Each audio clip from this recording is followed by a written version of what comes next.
evening, everybody. Welcome to edition of Wizards Outlook. Tonight, they hosted the Detroit Pistons. Things got a little shaky in the third quarter.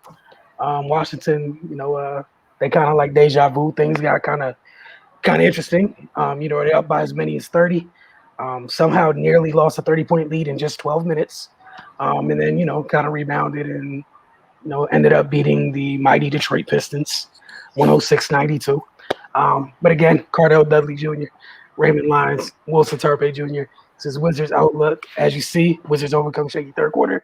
Beat the Pistons 106-92. 6 players in double figures for Washington. Obviously, Brad Beal did not finish the game. He was ruled out with a right hip contusion. So I'm sure we'll get more news on that in the coming days and hours. For Detroit, only 3 players scored in double figures. Jeremy Grant also did not finish this game. For Detroit, I think he played just about 19 minutes. But you guys' thoughts on this one?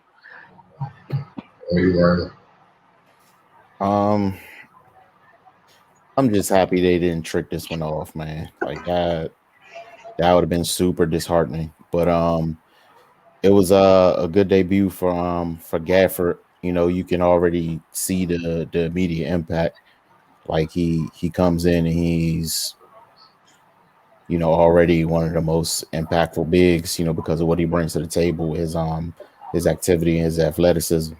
So I suspect as time moves on, I'm going to see his minutes increase because when he's on the floor, he gives a lot of what the Wizards have been lacking in the for the entire season. Like he only played 14 minutes tonight, which is understandable. His first game with the team, but he did exactly what I thought he would do. Came in a lot of energy, 6 for 7 from the field, 3 blocks, 5 rebounds. He did what hasn't really been done around here since Thomas Bryant got injured. So it'll be nice to see what he can develop into. Westbrook, he another triple double, 19, 10 assists. Turnover still high, 6, but he's giving us 5 a game, so that's par for the course for him. I was I don't think impressive is the right word, but it was good to see them regain their footing without Bradley Beal. Typically he's he's the beginning of the end of offense for this team for a lot of nights. So and then when it started getting dark in the third quarter, I just figured that would be that would be all she wrote. But they responded, they defended, held in 17 points in the fourth, and was able to close out the game. It is the Pistons, but it doesn't matter when you're the Wizards. You got to get a win when you can get one. They're not in a position to discount anything when you can get a positive number in the left column. So yeah, man, it was a win, and we'll just walk away with that. Yeah, I'm gonna be a little bit more optimistic as far as like they needed a win. They got the win. They did what they should do. They won.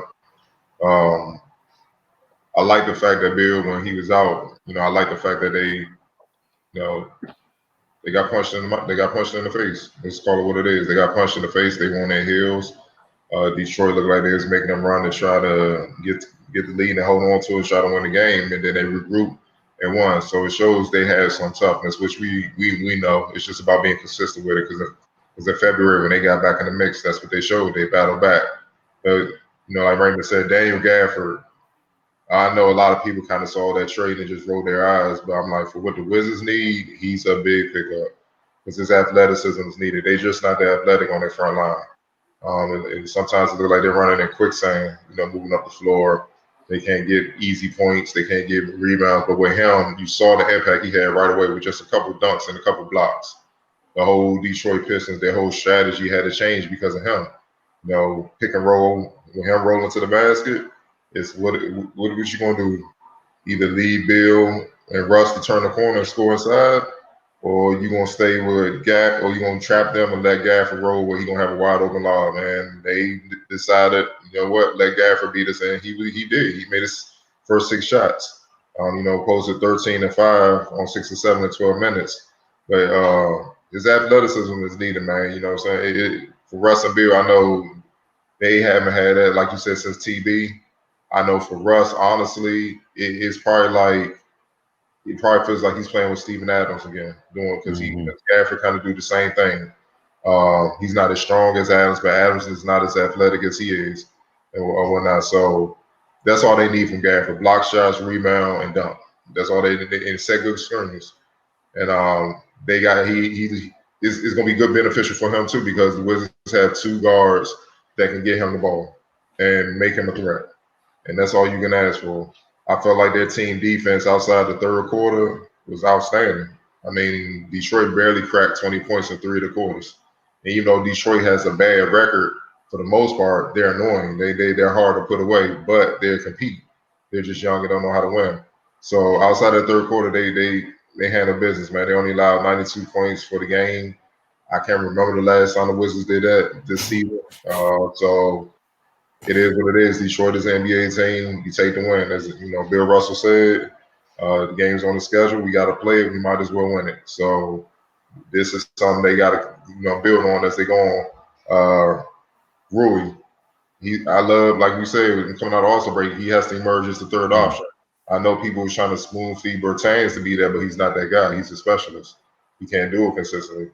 And I felt like Rui was the better option. He's proving it. As over his last 7 games, Rui's averaging 18.9 points and 8.6 rebounds, so 55% shooting over the last 7 games. He had 14 and 6 tonight on 6 of 11 shooting. He's been consistent. He's that guy. It's just up to Rui to continue to be aggressive. I love the dunk he put over Stewart. That was a grown man dunk. That's like he's screaming and everything. Rui's not the most vocal guy. He just comes to work and handles business.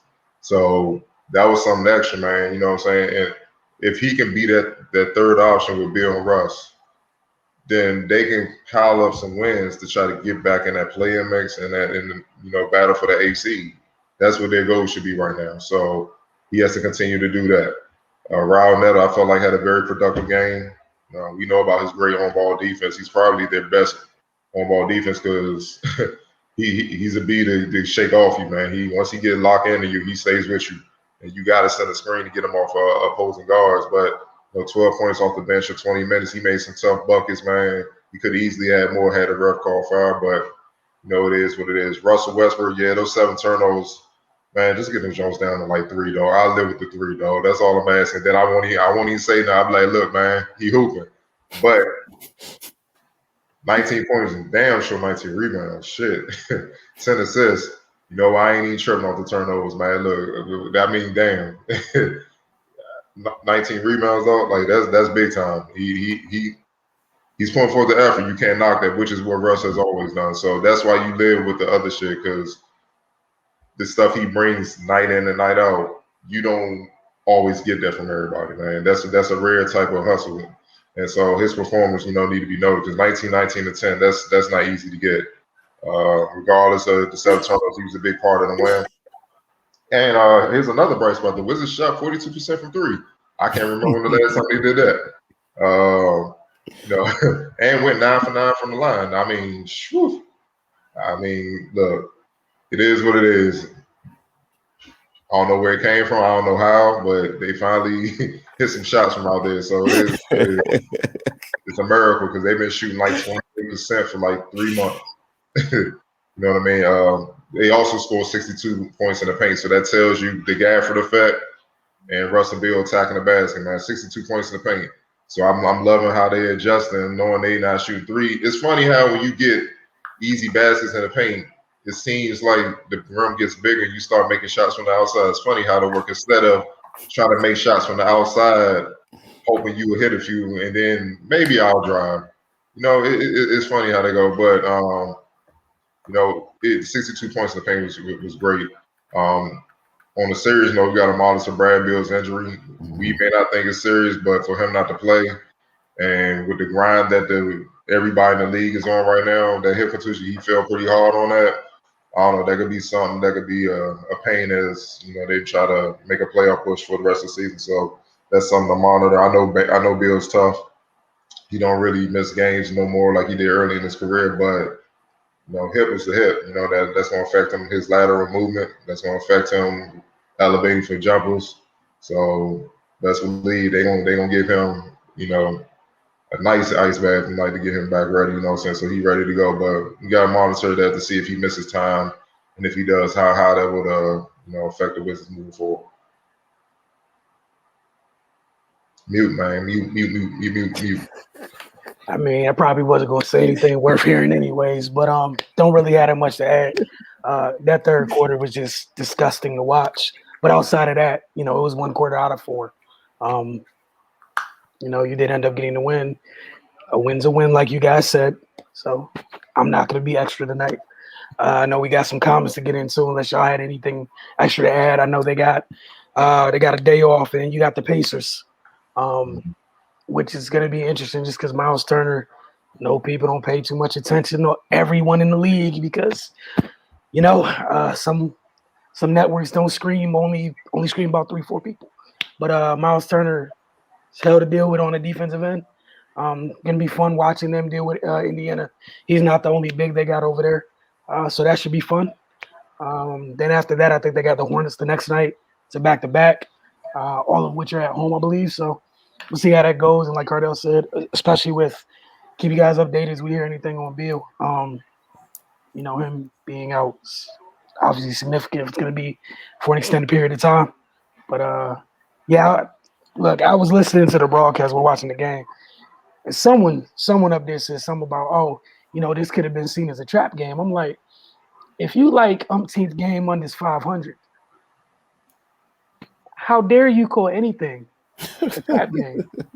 Like, your people's trap game. You're under 500. You can't look at anyone else and the Pistons are a trap game. Like, you can't. I mean, Bill and Russ came. They accomplished players. I feel what you're saying, but yeah, they came. What? They came. Now yeah, that's them. That's yeah, two out of. But who's leading the team? I guess. Like, yeah. But all right, let's get into these comments. Like, I almost threw the remote when I heard that. Like, it was, I didn't get it. But they won. So again, we're gonna be positive here. All right, let's get into this first one from Amari Von Nelson. You guys really trying to defend Brooks. How about not putting in Neto, Russ, Bonga, Matthews, and Lopez at the same time? His rotations have been trash. Loves the wrong players like Bonga. The players don't respect him enough to play hard, and he clearly is coaching. I guess you're going to say he clearly isn't coaching basketball IQ well enough. Plenty of reasons to blame Scott Brooks. So before I pass what I was just going to say, just in revisionist history, and, the wonderful thing is these are taped broadcasts. You can go back and look. There's not been one time when we exonerated anybody in this whole thing this season. No one's been exonerated. But y'all go ahead. Y'all have at it. Yeah, I don't think there's ever been a point where, we didn't hold anybody accountable. But I mean, Bonga went through weeks of not touching the floor, so I don't think Scott Brooks loves him that much. And honestly, with good reason. No disrespect to him, but he wasn't effective when he did get in the game, and that's what led to him, sitting for that good stretch. I mean, the players don't respect him enough to play hard. You playing hard shouldn't depend on your coach. That's ridiculous. If you're not gonna play hard every single game, then you shouldn't be in the league. But this is the era we're in. We're seeing guys getting celebrated for, playing possum on a team and forcing their way to a better situation, and then screaming on your old team when you play them. Like that type of stuff is acceptable now. So yeah, I guess it's okay to not try your hardest if you have an issue with your coach or you don't respect him or what have you. But yeah, like Wilson said, I don't think there's been any point when we've held Scott Brooks up as the only bright spot in this situation. He's had his flaws, but if we're talking about the issues with this team, I think he's nowhere near the highest rung on the ladder. There's plenty of things we could talk about before we get to Brooks. So yeah, I'll just leave it at that. I mean, what you expect? The starters to play 48 minutes every night? Like, y'all gotta stop with this dumb. Y'all, I'm trying to be nice and not really cuss and say how I really feel, but think, man, like those are the role players. Those are the people on the bench. What you think he's supposed to do? Run the starters into the ground? They're playing games back to back every other day. What you think they're supposed to do? You talking about don't put those guys in? He has no choice. That's who's on the roster. So that's why they get in the game. It's their job as professionals to perform.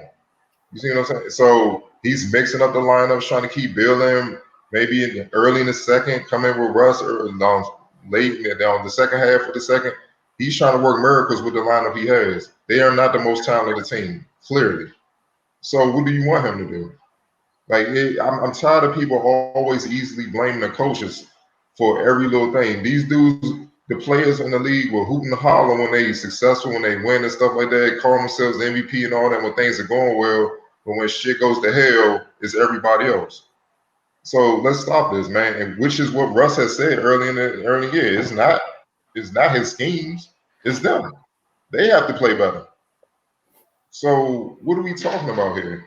I mean, how about y'all as fans actually watch games and study the game and learn the game and stop being quick to just blame a coach? Because the newsflash, you can get Red Auerbach, you can get Phil, you can get Popovich over here, but this roster, they not gonna win much because they simply don't have the talent right now. So they made a couple trades. We're gonna see how this fit to see if they can go on a run, try to make a playoff push.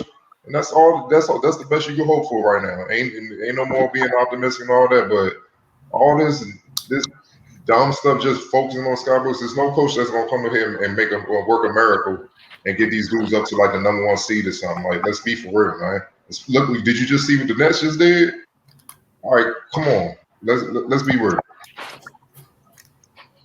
All right, moving on to the next one. Russ can't impact the game on an elite level without proper floor spacing. That's no knock on him. Goes for any elite player. It's hard to be consistently effective with the stress of who can I pass the ball to when the double comes or if they sag off because he's not a great shooter. Look at his efficiency last year when he finally had spacing. Every other elite player in the league had proper floor spacing because the stress wasn't there. All right. Before I pass that on, I think we pretty much have said this several times. Like Cardell said, this roster is this roster. And honestly, when that initial trade got made earlier, that's one of the big issues with that trade was I know everyone didn't care because people looked at it from like a broader look like, oh, numbers the numbers. John and Russ ain't that different.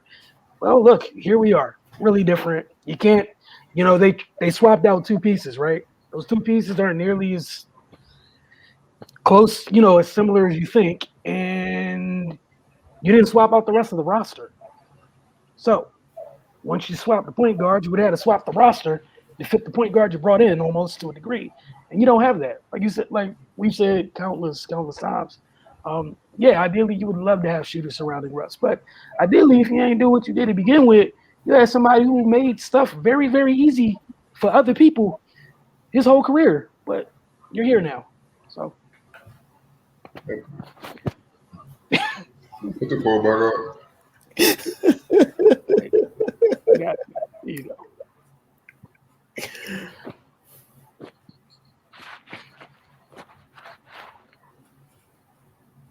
All right, take it over. One, they're only doubling him when he's posting up because he's getting closer to the basket. They're not sending no doubles to him on the perimeter. They want him to shoot. He's not a great shooter, so I'm not sure what are you looking at. That's why I had to read it again too. You need proper floor spacing to get the ball to players. No, you don't. Y'all got to stop listening to these people on ESPN and stuff like that, man. They just be rapping. No, you don't. How about just making the correct pass? That's why the turnovers are high. He's trying to throw a hit like Hail Marys, like hero passes and stuff. It's not necessary. Look, they're not hitting. They've been off from three for months. Every team knows that.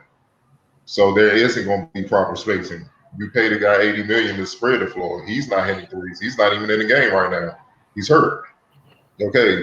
So the floor is out. I mean, the floor shrinks. Guess what? Isn't Russ damn near getting 10 assists a game?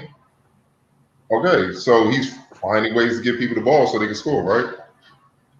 It would be higher if he just cut down on the turnovers. Some of those turnovers is his fault. Others, guys mishandling the ball, they not quite ready or whatever. Well, you know they haven't been quite ready all year. So you keep throwing the same type of passes in certain areas where their hands might be suspect or they're not ready. But the best way to get them the ball is damn near hit them in the face. They'll catch that joint. Even if they bobble, they'll catch it because they don't want to get hit in the face.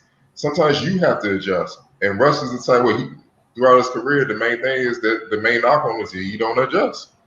So it's not about that. You know what I'm saying? Like you can't keep giving him a pass because he's putting up monster triple double numbers, man. 7 turnovers is just too high. It is. That would never be acceptable. It's the same as not playing defense. It's the same as if you're a pro, you can't make a shot. It can't be ignored. You know what I'm saying? These are the best players in the world, so they got to act like it. No one's saying be Michael Jordan, but at the same time, do your job. So yeah, in a perfect world, yes, we would love to have Steph and Clay spreading the floor so he could just be 1-on-1. But that's not gonna happen. You know what I mean? So with that being said, man, you gotta take Russ for what he is and stuff like that. But he gotta find a way to cut down on those turnovers because as they play better teams, that's just giving them easy points. And with those easy points, it's gonna be hard for the Wizards to win, man. But y'all can't give him a pass because y'all fans of him, man. You know, it is what it is. He knows he's not supposed to have 7 turnovers. He knows that. He's averaging 5 a game. What more do you want? So at minimum, what's that? 10 points. At minimum. If they don't hit threes and get to the free throw line, you squad the other team 10 points. Come on, man. It's just common sense. Right. Yeah. Again, the roster's the roster. And like you said, Wilson, if Russ doesn't even have to be here, but he is here, and they just got to figure it out. Again, they got $80 million just honestly being wasted because they spent the $80 million for a guy to spread the floor, and he's not doing it. And like Cardell brought up, Russ is he's still distributing and getting assists. So obviously he doesn't need the floor to be spaced to impact the game. He needs to make better decisions. He needs to be less erratic, but we about 13 years into this thing. So he is who he is. So yeah, I don't know what people expected to happen when he came here. If they just expect him to all of a sudden become a completely different player, that's not how things work. And it just is what it is at this point, man. Like, yeah. So if Russ needs to have floor space and to impact the game at an elite level, and you don't have that, why trade for him? We wouldn't even be having this conversation. But people will make hasty decisions, and this is what we have to work with. So, I mean, some of these comments I really don't have much to say because it frankly it just don't make sense at times. But I definitely appreciate people watching, but just try to look at the game with a closer eye and see what's really going on. Yeah, that's all I got.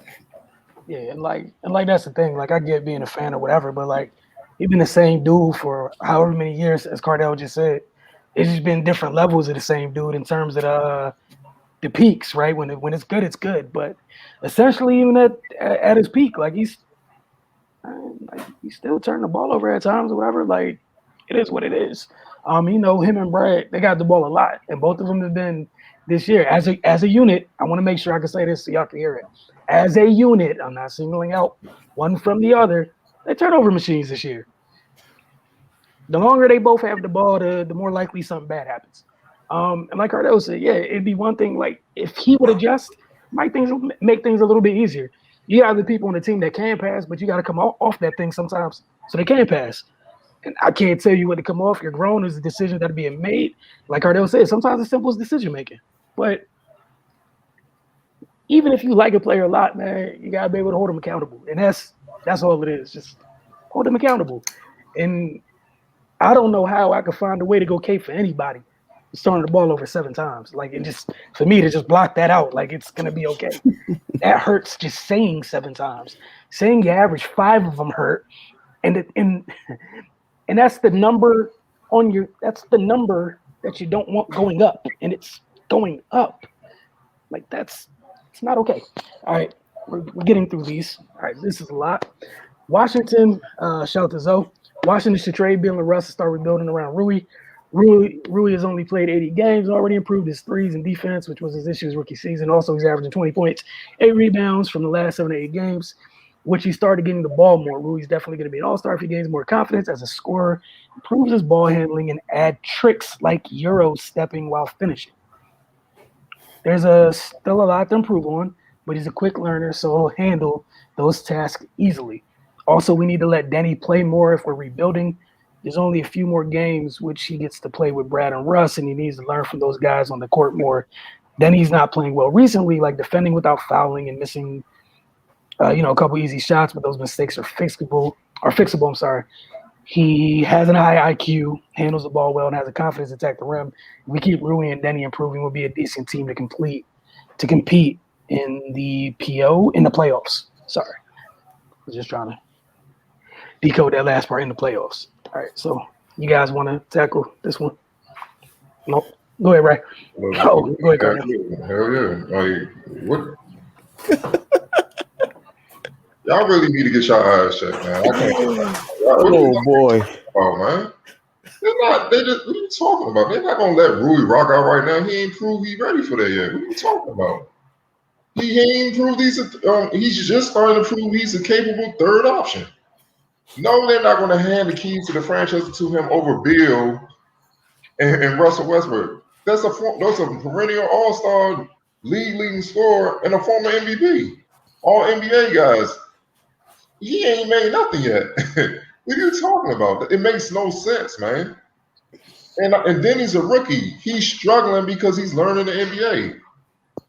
Do you not see the mistakes he's making and stuff like that? What do you have today? Wasn't he donut?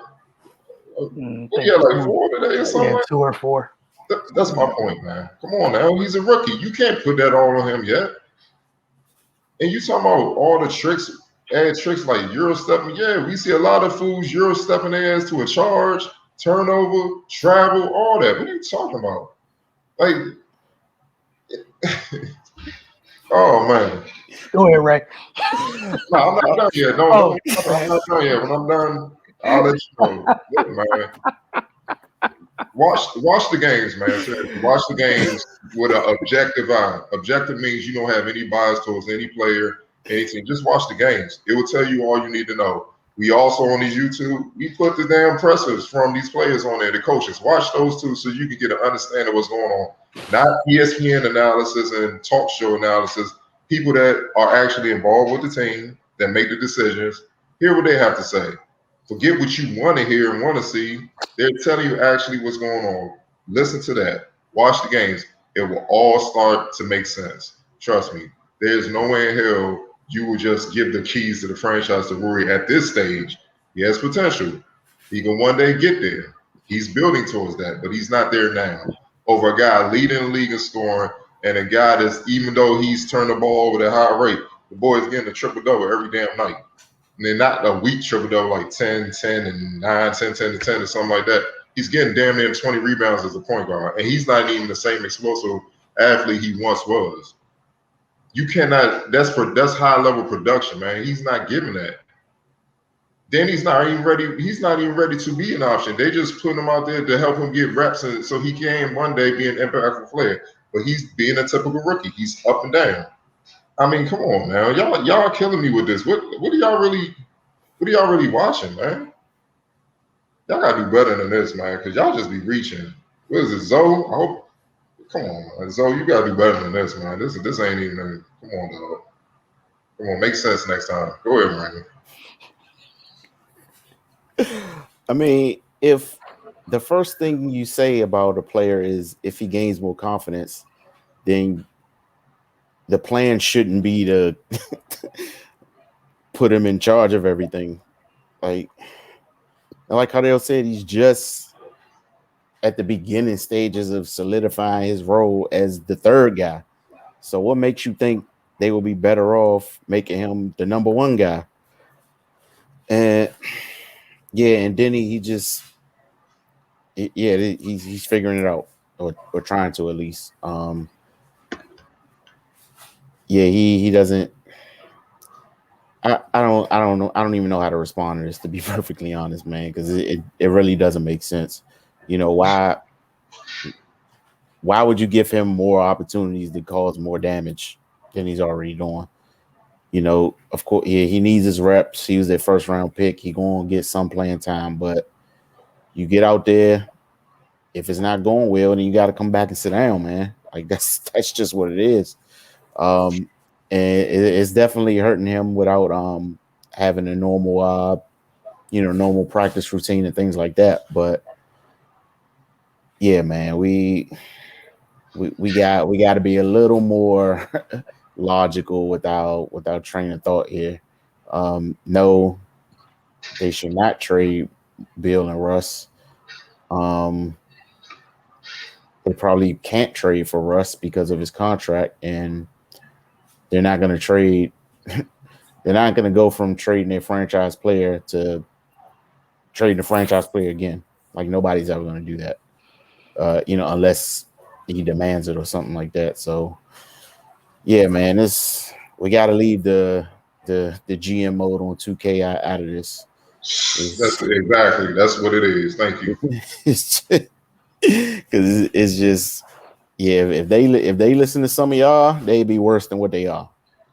They won't have a job. They'd be unemployed. And you got to keep it above. All right, fine. They've had a rough stretch. They're 3 games out of the play-in battle. They 3 games out of that, literally. They're 6 games from the 8th seed. They go on the street. That's doable to walk that down. They're still eyeing trying to make a playoff run. You don't quit. Like, what message are you sending? And then y'all will complain if they just say, we just going to tank, try to get a lottery. Then y'all be on here complaining about that. So it's like, damn if you do, damn if you don't. But come on, man. Like, he ain't ready for that action, dog. Do you know what it's like to be a go-to dude? Ask Bill. Have the whole world chasing you. Come on, man. He ain't ready for that. He can't even deal with one dude chasing him consistently. And I like Rui, but he ain't there yet.